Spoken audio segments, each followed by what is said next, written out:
Saat aku pegang kepalaku, aku melihat cairan itu dan aku mencium cairan itu berbau amis. Cairan itu adalah darah.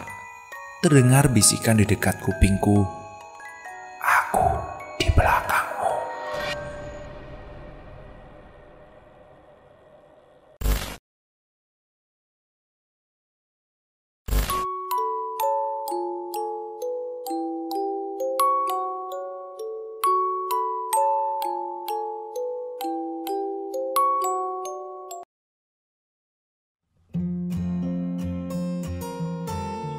Assalamualaikum warahmatullahi wabarakatuh.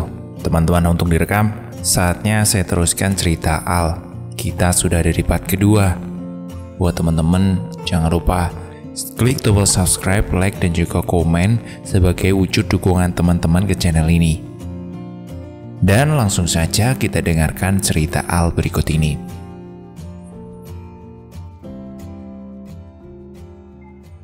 Tanpa berpikir panjang, aku langsung berlari ke arah Lintang dan Panji. Karena aku tahu mereka berdua bisa melihat dan merasakan apa yang tak bisa kurasakan dan kulihat. Kami pun terus berlari sampai akhirnya kami sampai di pohon mangga. Kami berhenti sejenak untuk mengatur nafas. Kulihat muka Lintang dan Panji sangat pucat.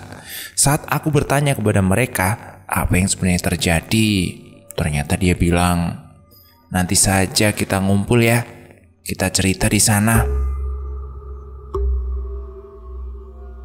Setelahnya, saya akhirnya sampai di rumah. Kemudian langsung bergegas mandi. Setelah mandi aku sholat. Setelah sholat aku langsung pamit dengan orang tuaku untuk ke rumah Lintang. Sambil membawa 2 ayam hasil tangkapan kami dan berencana ayam ini akan kami bakar. Sebelum aku ke rumah Lintang, aku mampir dulu ke rumah Panji untuk menjemputnya. Sesampainya aku ke rumah Panji, aku mengetuk pintunya, namun yang keluar adalah ayah. Kami pun terlibat beberapa percakapan. "Assalamualaikum Om." "Panjinya ada." "Oh iya, sebentar ya, Om panggilin dulu." "Ji, Panji, ini nih ada Rifki nyariin kamu." Panji akhirnya keluar. Kamu, bentar ya, aku mau ngambil pisau dulu." Rif, itu ayamnya siapa?" Kamu sama Panji mau apain itu?" "Oh, ini loh Om, ini ayam hutan. Tadi aku, Panji, dan Lintang gak sengaja ngeliat ayam ini waktu kami ambil mangga di tepi hutan bambu yang di sana itu loh Om." "Ya sudah Om, akhirnya kami tangkap kan. Lumayan buat dibakar." "Wah, emang rezeki kalian tuh namanya. Nyari mangga malah ketemu ayam. Jangan lupa berdoa dulu sebelum dipotong ya. Takutnya ada hal-hal yang aneh yang tidak diinginkan." "Oh iya Om, iya. Itu mah udah pasti." Tak beberapa lama kemudian, Panji keluar rumah dan langsung mengajakku pergi. "Ya sudah Om, saya pamit dulu ya. Assalamualaikum." "Waalaikumsalam, hati-hati ya nak." Kami pun langsung bergegas ke rumah Lintang. Sesampainya di sana, kita lihat Lintang sedang menonton TV. "Woi Lin, orang datang dari tadi, malah gak disaut-sautin. Budek ya. Kalau udah nonton TV kok kayak gitu banget." "Iya nih Ki, sorry, gak denger. Lagi seru-serunya nih sinetron." "Emang kamu dari tadi? Panji mana? Terus kamu ngapain ke rumahku?" "Itu Panji di rumah." "Lah, lu ini bocah, kamu gak ingetnya? Ini ayam yang kita tangkap tadi. Kalau kamu gak mau, biar aku lepasin lagi aja." Iya, bentar. Aduh, lihat sinetron kok jadi lupa semuanya. Udah, gak usah ngambek kayak gitu, kayak cewek aja kalian itu. Dibakar aja yuk, biar ada kerjaan dikit gitu." "Ya sudah, kamu sama Panji langsung ke belakang aja potong ayamnya. Nah, terus aku yang nyiapin bumbu. Gimana?" Aku pun langsung ke belakang mengajak Panji. Saat aku di belakang rumahku, Saya melihat pondok tempat kami berteduh masih berserakan sisa makan kami tadi siang. Males banget nih kamu Tulin. Masa makanan bekas tadi siang juga belum kamu bersihin? Iya, aku lupa. Tadi pulang langsung mandi, gak ngeliat belakang. Biasa, mamaku yang beresin. Tapi mamaku sama ayah lagi pergi ke tempat nenek. Oh, kamu doang nih yang bakalan beresin. Setelah itu aku balik lagi ke belakang. Kupikir ayamnya sudah dipotong oleh Panji. Ternyata Panji lagi asik nyantai di pondok. Astaga, Jul. Aku kira ayamnya udah kamu potong. Udah aku potong satu, tapi kepalanya putus. Gak sengaja aku bablas motongnya. Gak tahu lah. Aku pun tertawa ngeliat ekspresi Panjul saat itu. Jul, Panjul sadis amat tuh motong ayam. Sampai kepalanya putus. Tak beberapa lama kemudian, bumbu racikan Lintang pun jadi. Selesai ayam kita potong, terus kita siap untuk bikin bara apinya. Tak beberapa lama acara panggang-panggang selesai. Saatnya memberi sesajen ke lambung. Tak luput juga ada pete mentah, kerupuk, dan juga es teh manis yang sudah kita sajikan. Waduh, bener deh, malam ini bakalan sedap. Setelah selesai acara ritual santap malam, akhirnya setiap ruang lambung kami terisi penuh oleh rezeki yang kami dapat hari ini. Alhamdulillah, kenyang banget rasanya. Di tengah larut malam dan juga sedang menikmati pemandangan malam saat itu, tiba-tiba aku teringat tentang kejadian tadi sore yang kami alami di hutan bambu. Aku pun langsung menanyakan ke Lintang sebenarnya apa yang mereka lihat. Mereka hanya diam dan saling menatap, dan mereka tidak menceritakan kejadian tadi.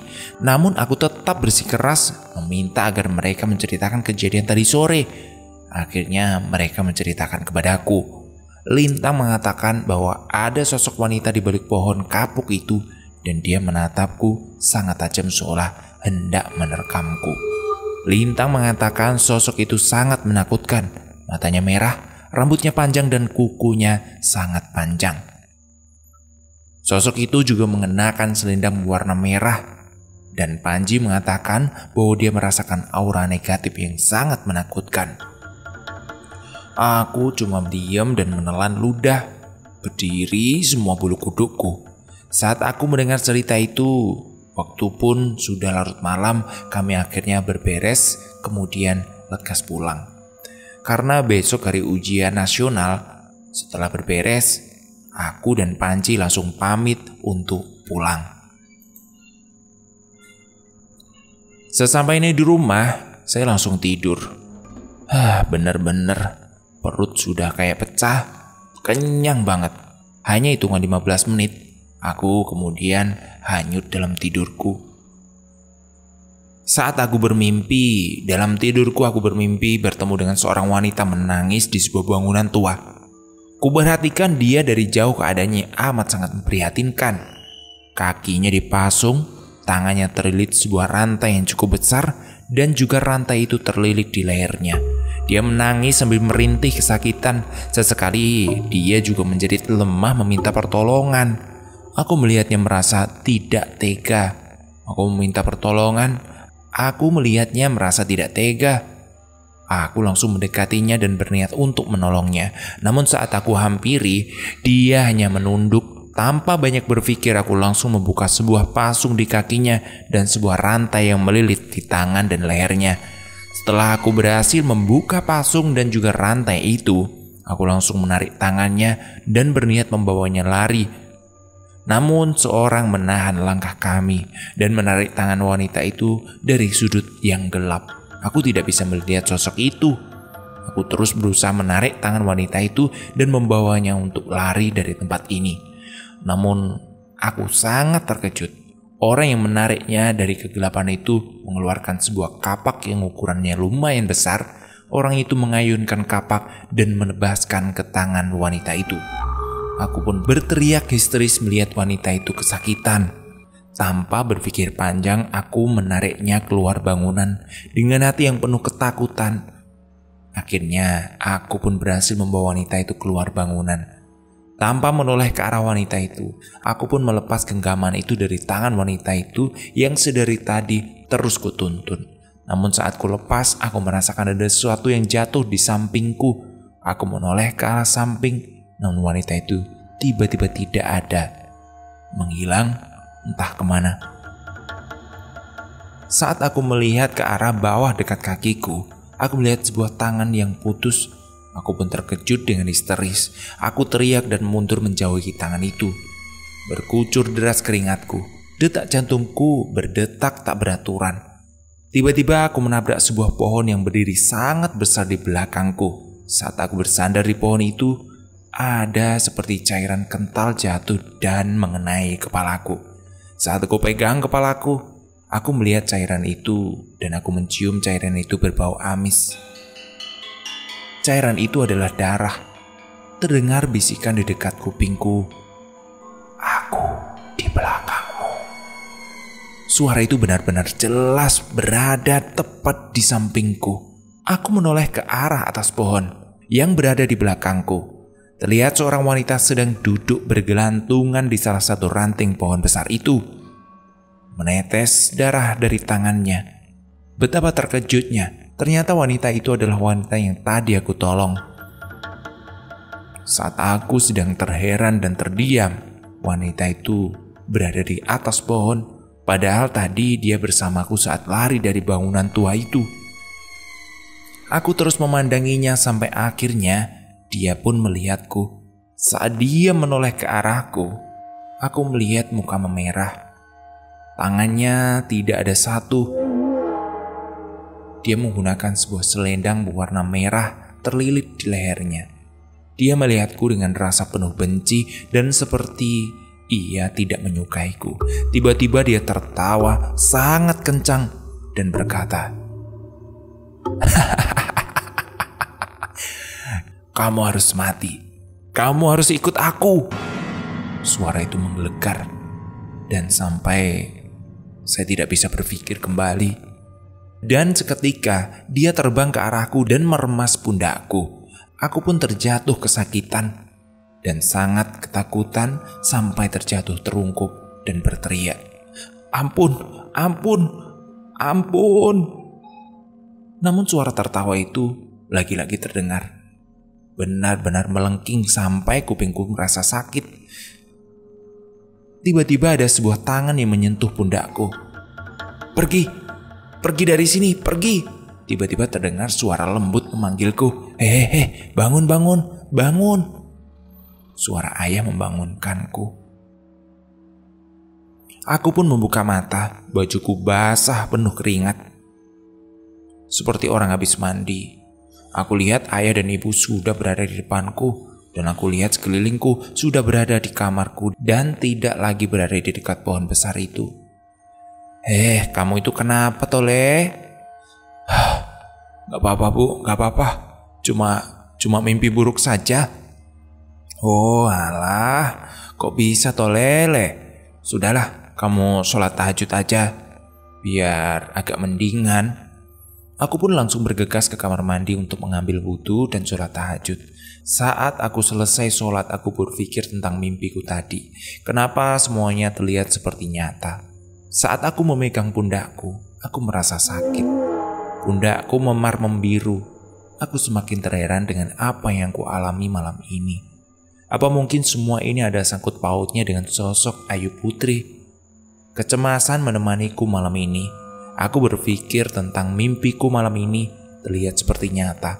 Aku pun kembali terlelap. Alhamdulillah, aku tak mimpi buruk lagi saat itu. Saat pagi tiba, aku langsung bergegas mandi, sarapan dan pergi ke sekolah. Di sekolah, aku melihat Lintang dan Panji yang sudah terlebih dahulu sampai. Udah pada duluan nih. Sudah main tinggal-tinggalan nih sekarang. Aku kira kamu udah berangkat, makanya aku berangkat dulu. Iya, aku kira kamu udah pergi duluan. Jul, aku mau cerita nanti setelah pulang sekolah ya, tentang mimpiku tadi malam. Lah, sama, aku juga mau cerita tentang mimpiku tadi malam. Emang kalian mimpi apa? Kok pada sibuk mau menceritakan mimpi? Apa jangan-jangan kalian lagi mimpi bertemu ya? Wahid dan Lunjul. Kalau mau ketemu Lintang, ya nggak mesti lewat mimpi lah. Setiap hari kan juga ketemu. Setelah beberapa lama terlibat percakapan dengan Lintang dan Panji, akhirnya bel sekolah berbunyi. Dan tentu menandakan waktu jam pelajaran dimulai. Besok kita lanjutkan. Sudah dulu, sampai jumpa. Jangan lupa klik tombol subscribe dan sempetin buat komentar di kolom komentar ya. Terima kasih, sampai jumpa.